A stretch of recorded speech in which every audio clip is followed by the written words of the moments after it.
Stories from Upanishads and Puranas, retold by Arghya Goswami.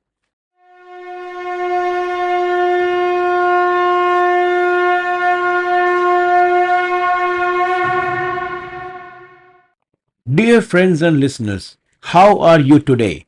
This is my first story from the Puranas, and as I told you all last time in my channel, I will narrate stories from both Puranas and Upanishads. Without wasting too much time, let me take you all to my today's story. This story is taken from Markandeya Purana. It is called Story of Four Birds, Pingaksha, Vibhoda, Supatra and Sumukha. This Puran was narrated by the great sage Markandeya to Sage Jaimini, hence this name Markandeya Puran. Rishi Jaimini asked Rishi Markandeya about the sacred text of Bharata. On the side note to all my viewers, Bharata was the earlier name of our greatest Itihasa Mahabharata. To be very precise, when sage Vedavyas wrote the sacred text, he named it as Jaya, which contained around 25,000 verses.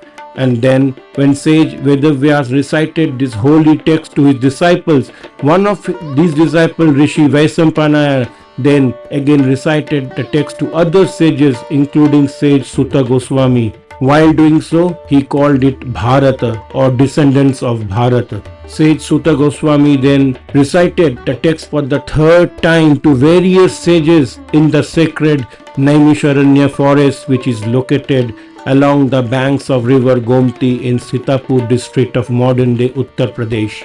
There, while narrating, the great sage added teachings and messages about the events of Mahabharata, and the text eventually became Mahabharata, which means the tales of the descendants of Bharata, and it contained over 100,000 verses.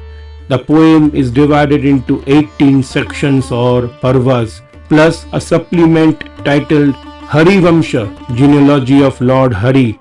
Although it is highly unlikely that one single author had written this great text, however, it must be noted that traditionally the authorship is accredited to sage Vedavyasa.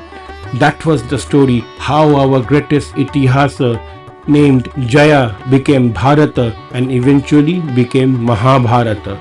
So this gives us an indication of the period when this Puran was written. Perhaps it was written during some time the retelling or recitation of Bharata by the great sage Vaisampayana to sage Suta Goswami and others. Let's come back to our story, the story of four birds from Markandeya Purana. Rishi Jaimini asked Rishi Markandeya several questions related to Bharata. He asked, if Vasudeva was Param Brahma, who runs the universe, then why did he take birth in human form? Why did Dhrupa's daughter Krishna or Draupadi marry 5 Pandavas? Why did Balaram kill a Brahman, Lomaharshana, with his plough and go to a Tirtha? Why were all sons of Draupadi murdered, even when the Pandavas of superhuman strength were present?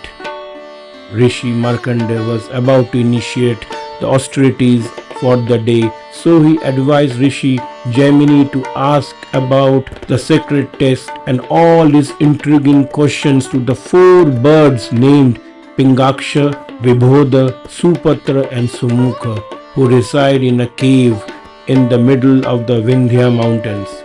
Rishi said that these birds are sons of Drona and possess knowledge of Veds and truth about the sacred text. He also told him that these birds can talk in human voice. Rishi Jaimini was surprised to hear this. He immediately asked who is this person Drona and how he had sons of inferior species such as birds. How did these birds possess the knowledge of Vedas, Dharma and truth about Bharata, which is extremely difficult to attain? How can they talk in a human voice? Then Rishi Markandeya narrated a story to Rishi Jaimini.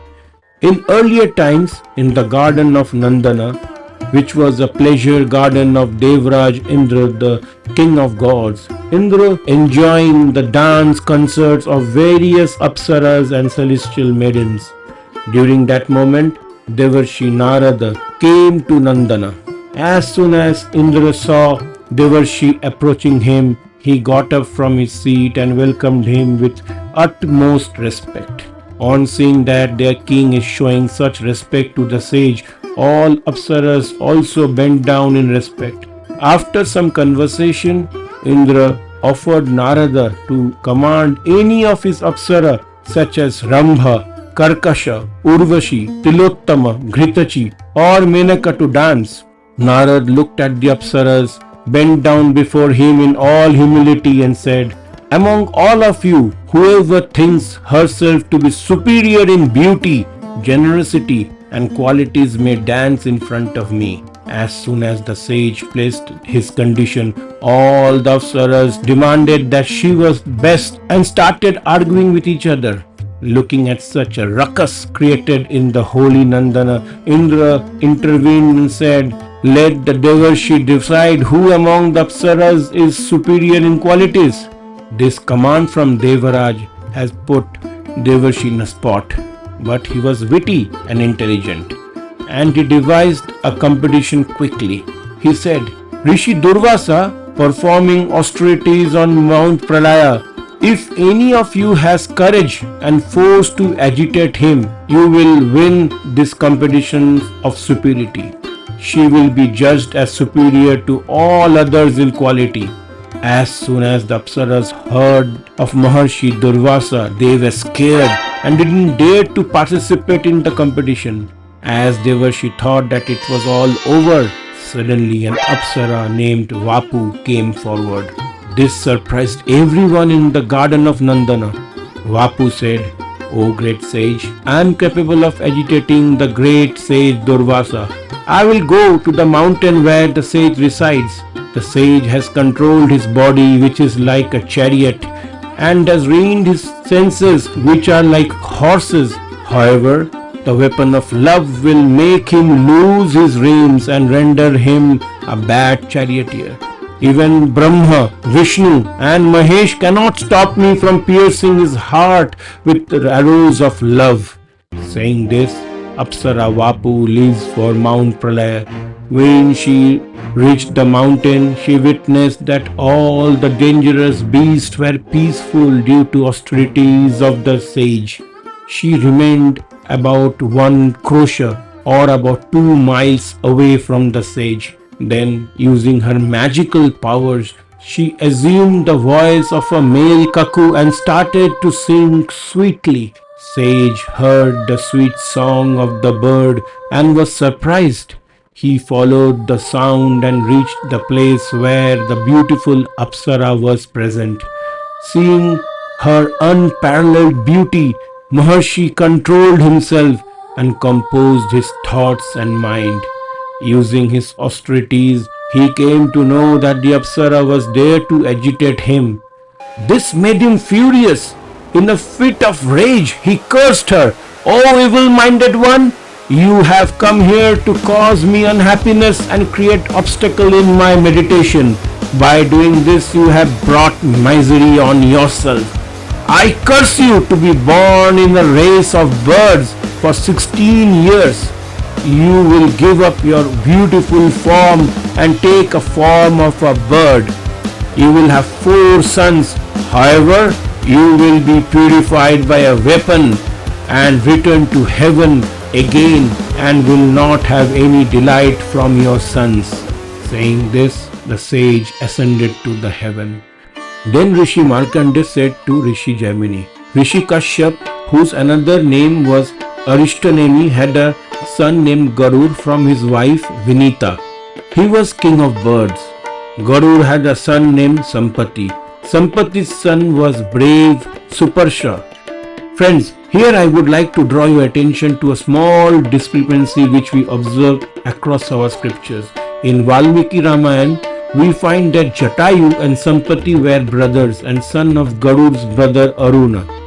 However, in Markandeya Purana, we find that Sampati is Garur's son. Well, coming back to the story, Suparshva's son was Kunti and his son was Pralulupa. Pralulupa had 2 sons, Kanaka and Kandhara. Kanaka once flew to the top of Mount Kailasha.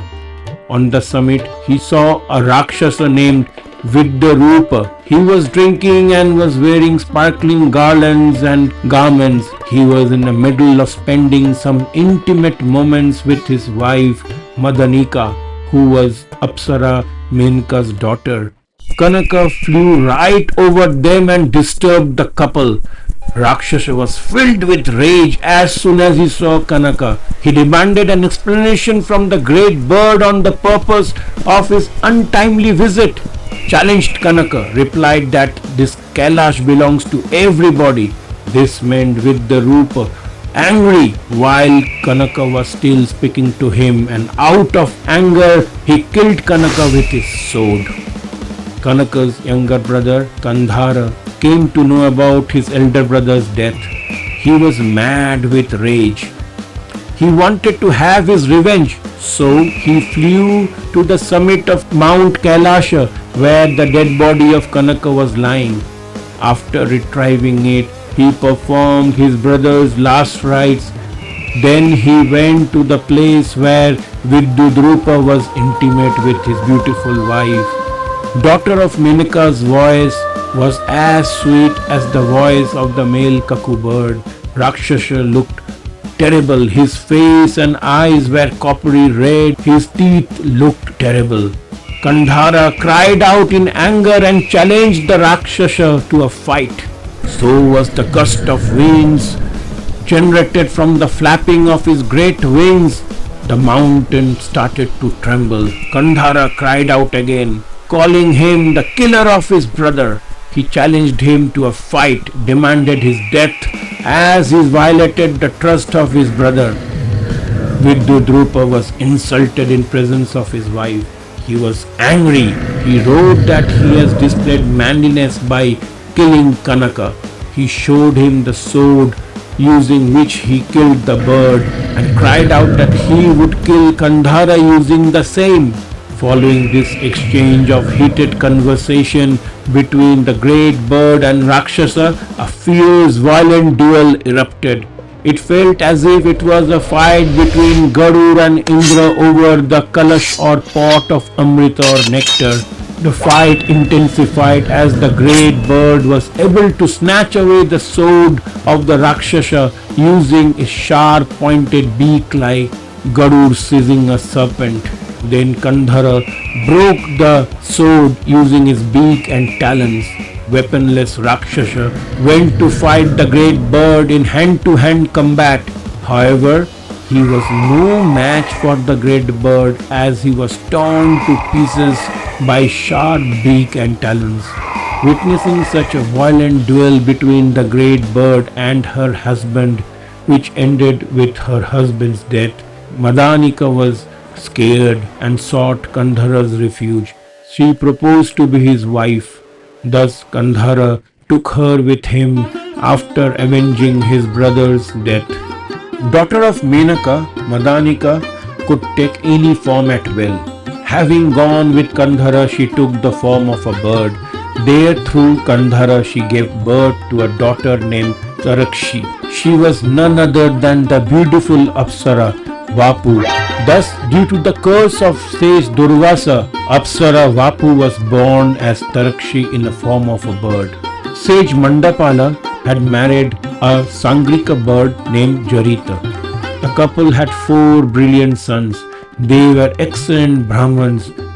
Jaritari was the eldest, followed by Sariksha, Stambhamitra and Drona. Drona was the youngest son of Sage Mandapala and Jarita. He followed Dharma and accomplished in all Vedas and Vedangas. When Drona grew up, he married Tarakshi. After some time, Tarakshi conceived. However, fate drew her. She flew over to Kurukshetra when she was 7 fortnights pregnant. On the battlegrounds of Kurukshetra, a fierce war between Pandavas and Kauravas was going on. Destiny drew her right into the battlefield where Tarakshi witnessed kings fighting kings, brothers fighting brothers.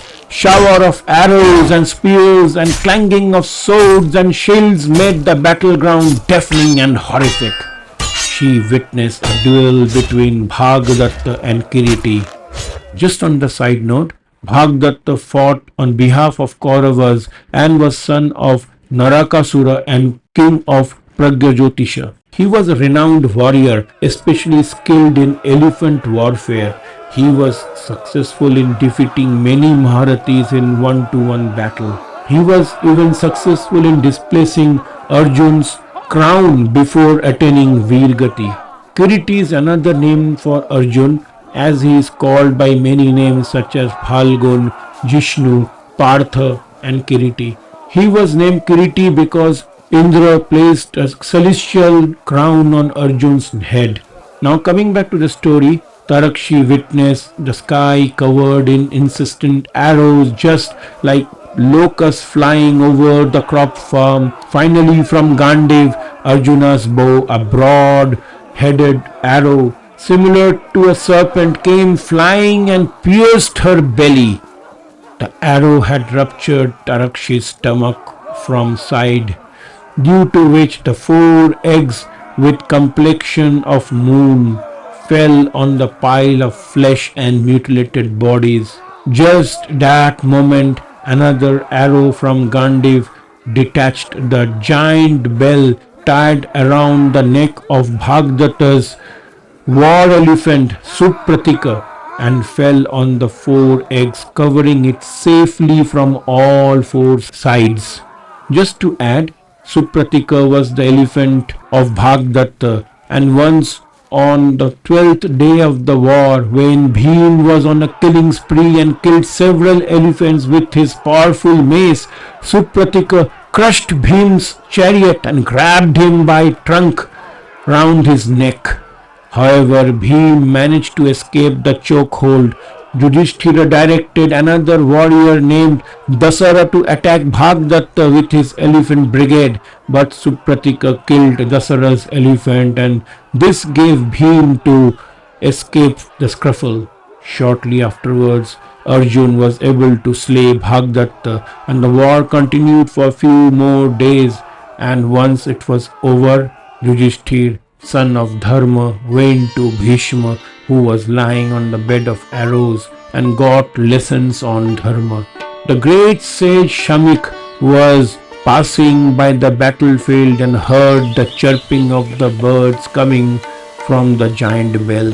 He went near the bell and lifted it to investigate it. He was greatly surprised to see 4 little birds happily chirping underneath the bell. Sage was filled with wonder. Then other Brahmins and followers of the great sage asked Shamik about the birds, who made the eggs fall on the pile of flesh and bodies and at the same time cover it safely with a bell, who caused this ground soft with blood, fat and flesh. These birds don't seem to be ordinary ones. Their destiny has favored them, which indicates that they are extremely good fortune. Then Shamik advised that they should take these birds with them to their hermitage and keep them safe, that has no fear from any threat or predators. Any excessive care is not required, as everyone will live as per their karma and deeds. It is the same for these little birds. On hearing these, the sages followed Shamik's advice and picked the birds and went to the hermitage. Hermitage was engaged in pious rituals and sacrificial rites in honor of Mahavishnu, the wielder of Sudarshan Chakra, Rudra, Brahma, Indra, Vaivatsa, Agni, Varun, goddess Saraswati, goddess Mahalakshmi, Pavan, Dhatri, Vidhatri and Vishwadevas. Then Sage Markandeya told Sage Jaimini birds by giving them shelter, food and water, and protected them from predators and rough meadows. In the next month, the birds started to fly. They rose high in the air, able to see the cities, water bodies and various rivers. After their flight, they returned to the hermitage. The birds thanked the sages for saving them and providing them with shelter and food. They regard Shamika to be their father and preceptor. They told the sage that their mother died while they were still in the womb, nor they were protected by their father. The sage was one who gave them life and protected them from the terrible battlefield by lifting the elephant's bell. As the time passed, the birds grew up one day and spoke in human voice and asked the sage, "Having grown up, we have come before you, O father. Having become wise, what shall we do?" Shamik was surprised to hear such articulated question from birds in a human voice. With all his disciples surrounding him, Shamik asked the birds, "O children, tell me the truth. How can you speak? What is the reason behind it? Is it someone's curse that given you such power? Please tell us." Then the birds replied to the sage, "There used to be an excellent sage by the name Vipulswat. He had two sons, Suriksha and Tumburu. We were four sons of Suriksha. We were always humble, faithful, submissive in our behavior towards the Rishi. Our father Suriksha was devoted to performing austerities and controlled all his senses. We did whatever he wanted us to do. We brought kindling and flowers, decorated the altars, did everything else required for the sacrifices and rituals. Then one day Indra took a form of a gigantic bird with broken wings and arrived in the hermitage. He was old, hungry and scared. The bird told the Rishi, "Oh Rishi, I am famished. You should feed me and save me. I have lost my strength and memory, and my senses are fragile, and now I am starving and in your refuge. Please save me, O Brahman. Please feed me some food." The Rishi asked the bird, "O bird, tell me, what food do you desire?" Indra, in form of a bird, replied, "I relish human flesh." Rishi replied, "O bird, humans generally lose all their desires when their age is ripe. You seem to be old, so why do you have such cruel intentions? Now that you are in the last stage of your life, why do you intend to eat human flesh?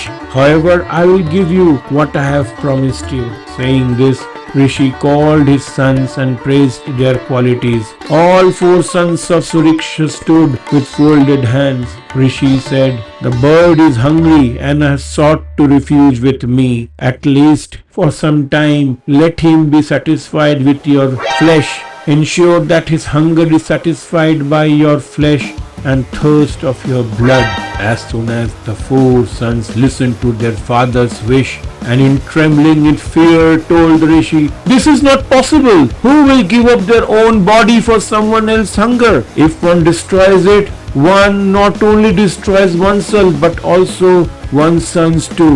A son repays debt that is due to ancestors, gods and humans. Therefore we will not do this. If one is alive, one can perform austerities, and when one dies, the body is destroyed and all dharma is extinguished. So one who knows about dharma must also protect oneself from all possible way." Rishi was extremely angry after listening to this from his sons and cursed him to be born as birds. And then he told Indra in the form of bird that he would perform his own funeral rite, and once he is dead, the bird can feed on his flesh. Then he said, "It is said that a Brahmana remains Brahmana as long as he walks in the path of truth. He obtains great merits in protecting the truth and not through yajnas and dakshinas and performing other rites." Hearing this, Indra in form of bird was surprised and said, "O Rishi, resort to yoga and give up your life, as I cannot eat human who are alive." Hearing this, the sage resorted to yoga. Seeing the determination, Indra came back to his original form and said, "O great Rishi, I took the form of bird to test you. Since you have sought to protect the truth of your words, I am extremely pleased with you. From today you will possess the knowledge that is like of Indra. You will have no obstruction in the part of austerities and dharma."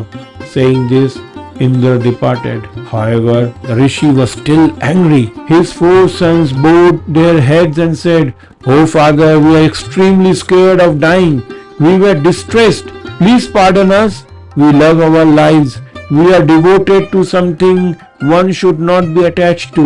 We are attached to this mass of skin, bones, flesh filled with pus and blood. We have heard how people have confounded by desire and anger and come under strong subjugation of these sins.